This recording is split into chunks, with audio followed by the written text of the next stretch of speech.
नमस्कार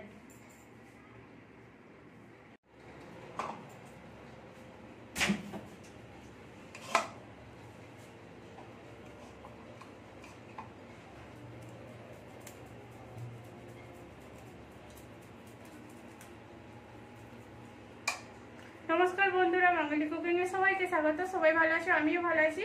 আজকে একটা নতুন রেসিপি নিয়ে এসেছি। আপনারা দেখতে থাকুন প্রথম থেকে পুরো শেষ অবধি। দেখা শুরুতে একটা লাইক দিয়ে দিবেন, ভালো লাগলে সাবস্ক্রাইব করে দিবেন। পুরনো বন্ধুদের অসংখ্য ধন্যবাদ। নতুন বন্ধুরা যারা আসছেন তারা প্লিজ আমার পাশে থাকুন। এখানে আমি আলুটা নিয়েছি, আর এই নাস্তাটা এত সুন্দর, পিৎজা পাস্তা সবকিছু ভুলে যাবে। নাস্তাটা খুব সহজ আর খুব ইজি ভাবে বানাচ্ছি। এখানে আলুটা আমি সিদ্ধ করে নিয়েছি, আলুটাকে আমি এরকম করে গ্রেট করে নিচ্ছি। এখানে আলুটা আমার গ্রেট করা হয়ে গেছে। এখানে তেল বসিয়ে দিয়েছি, গ্যাসটা জ্বালিয়ে তেল দিয়ে দিয়েছি। তেলের মধ্যে আমি একটু আধা চামচের মতো সরষে দিয়ে দিচ্ছি। সরষেটা একটু আমি ভেজে নেবো। হাফ চামচের মতো আমি জিরে দিয়ে দিচ্ছি। এটা একটু হালকা ভেজে নিচ্ছি আমি। দিয়ে আমি গ্যাসটা বন্ধ করে দেবো। গ্যাসটা আমি বন্ধ করে দিলাম। এর মধ্যে আমি কাঁচা লঙ্কা দিয়ে দিচ্ছি, 4-5টা কাঁচা লঙ্কা ছোট ছোট করে কুচিয়েছি, আর কেরি পাতাটাও কুচিয়েছি। দিয়ে একটু ভালো করে নেড়ে নেবো। এই আলুটার মধ্যে আমি দিয়ে দিচ্ছি। এরকম পুরোটা আমি আলুর মধ্যে দিয়ে দিয়েছি। আলুটার মধ্যে কিছু পড়বে না, সামান্য পরিমাণে খুব সুন্দর জিনিস পড়বে। এর মধ্যে আমি স্বাদ অনুযায়ী নুন দিয়ে দিচ্ছি, আর একটু ধনেপাতা কুচি দিয়ে দিচ্ছি। দিয়ে আমি আলুটাকে ভালো করে মাখিয়ে নেবো আমি।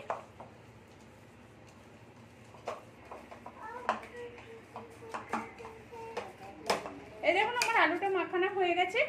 এবার আমি পরে যে জিনিসটা বানাবো সেটাও আমি দেখাচ্ছি। এখানে আমি আটাটা মাখিয়ে দেখছেন, আমি রুটি করেছিলাম, তা থেকে বেঁচে গেছে, সেই আটাটা দিয়েই আমি আজকে নাস্তাটা বানাচ্ছি। এই দেখুন আটাটাকে এবার আমি এটাকে লেচি করে নিচ্ছি। লেচি করে আমি গোল করে এটাকে বেলে নেবো। এর মধ্যে আটা দিচ্ছি, দিয়ে আমি গোল করে নিচ্ছি, কিন্তু খুব পাতলাও করবো না, খুব মোটাও করবো না এটাকে। দেখুন এখানে আমার রুটিটা কিরকম ভাবে বেলেছি, আমি খুব পাতলা করি না আর খুব মোটাও করি না।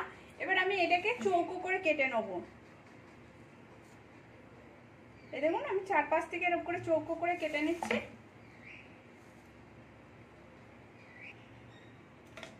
আমি চৌকো করে কেটে নিয়েছি, বাদ বাকিগুলোকে আমি বের করে নিচ্ছি। আমি এটাকে মাঝামাঝি করে কেটে নিয়েছি, আর এইটাকে আমি 3 ভাগ করে নেব। এই দেখুন আমার ভাগ হয়ে গেছে। এই দেখুন আলাদা আলাদা করা হয়ে যাবে পুরোটাই। আমার পুরোটাই কাটা হয়ে গেছে। এর মধ্যে এবার আলু দিয়ে দিচ্ছি আমি। এই দেখুন ছোট ছোট করে গোল গোল করে আমি পুরোটাই সবগুলোতে আলু দিয়ে দিলাম। এবার এইটাকে আমি মুড়ে নেবো। এই দেখুন এরকম করে গোল করে মুড়ে নিচ্ছি। গোল করে মুড়ে এবার আমি সাইডগুলোকে একটু টিপে দিচ্ছি। এরকম সবগুলো এরকম করে আমি করে নিচ্ছি আগে। করে এরকম সাইডটা করে টিপে নিচ্ছি। এখানে আমি গোল পাকিয়ে পুরোটাই টিপে নিয়েছি সাইডগুলো দিকে। এবার এই কাঁটা চামচে করে ধারগুলোকে এরকম করে টিপে নেবো। এই দেখুন এরকম করে সাইড দিকে দুদিকে চামচ লাগিয়ে একটু করে টিপে নিচ্ছি। এবার এর মধ্যে আমি ডিজাইন দেওয়ার জন্য আমি একটা কাঠি নিয়েছি। এই দেখুন দুধারে পুরো চকলেটের শেপ দিয়ে দেবো। এই দেখুন পুরো চকলেট লাগছে। এই দেখুন এরকম করে আমি সবগুলোই বানিয়ে নেব। এই দেখুন আর এটা সহজ, খুব সুন্দর, খেতেও খুব সুন্দর টেস্টি লাগে। এখানে আমার পুরোটাই বানানো হয়ে গেছে। এই দেখুন দেখতে পেয়েছেন কত সুন্দর হয়েছে, পুরো ক্যান্ডি ক্যান্ডি পুরো লাগছে, চকলেটের মতো দেখতে। আর এখানে আমি জল বসিয়ে দিয়েছি, জলটাও আমার ফুটছে। এর মধ্যে আমি 1 চামচের মতো আমি তেল দিয়ে দিচ্ছি, আর 1 চামচ আমি ভিনিগার দিয়ে দিচ্ছি। এই দেখুন ভিনিগারটা দিয়ে দিয়েছি, দিয়ে আমি একটু নেড়ে নিচ্ছি জলটার সাথে। এটা পুরোটাই মিশে গেছে। এবার এগুলো যে ক্যান্ডিগুলো বানিয়েছিলাম সেগুলো আমি দিয়ে দিচ্ছি একটা একটা করে। দিয়ে 5 মিনিটের মতো আমি ওয়েট করবো এটাকে। এই দেখুন আর এটা ফুলে আসবে, উপর দিকে উঠে আসবে, জলের নিচে ডুবে গেছে, এটা উপরে উঠে আসবে, তো তখন আমি একটু অপেক্ষা করব। এখানে আমার এটা ফুটছে আর এটা দেখুন উপর থেকে ভেসে গেছে, এই দেখুন।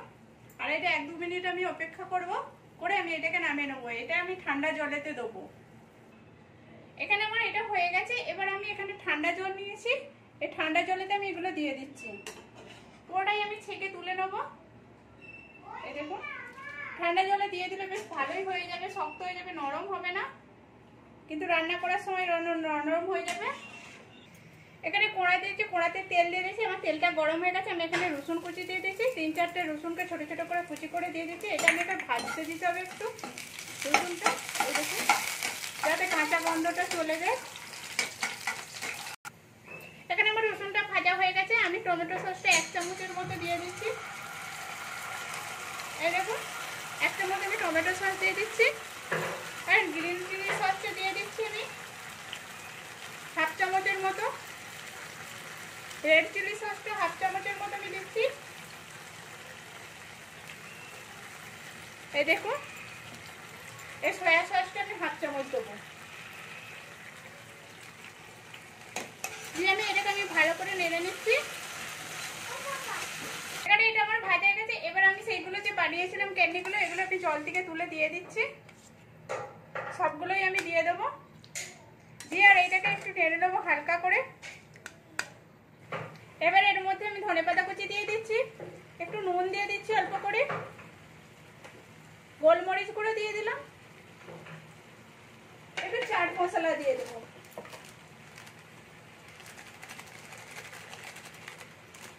1 চামচের মতো আমি চাট মশলা দিয়ে দিলাম। এটাকে দিয়ে একটু নেড়ে নিচ্ছি আমি।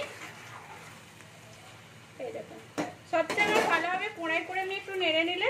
এই দেখুন, চামচও লাগবে না, কিছু লাগবে না।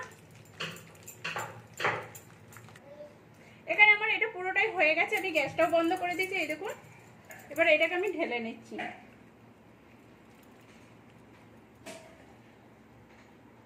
দেখতেও কত সুন্দর লাগছে, খেতেও খুব সুন্দর লাগছে।